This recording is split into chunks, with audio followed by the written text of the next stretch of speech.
Λοιπόν, όταν ήμουν μικρός έτρωγα συνέχεια τορτελίνι. Και στο σημερινό βίντεο θα κάνουμε ακριβώς αυτό. Θα φτιάξουμε τορτελίνια. Λοιπόν, τι θα χρειαστούμε? Τορτελίνια. Βρήκα τελικά ομοπλάτη χοιρινή και ένα μεγάλο κόσο light. Και το πρώτο πράγμα που πρέπει να κάνουμε είναι να αλατίσουμε καλά το νερό πριν βάλουμε μέσα τα μακαρόνια. Και μόλις ξεκίνησε να βράζει. Οπότε, όλα μέσα. Και τα αφήνουμε 13 με 15 λεπτά. Και φύγαμε να τα σουρώσουμε. Υπεράκι. Και τώρα θα ανοίξουμε ένα φρέσκο μάτι και θα ρίξουμε μια κουταλιά βούτυρο μέσα.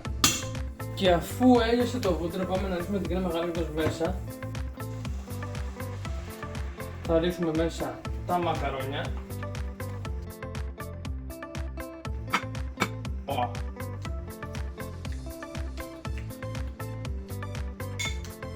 Θα του βάλω άνετα ένα 8,5 στα 10.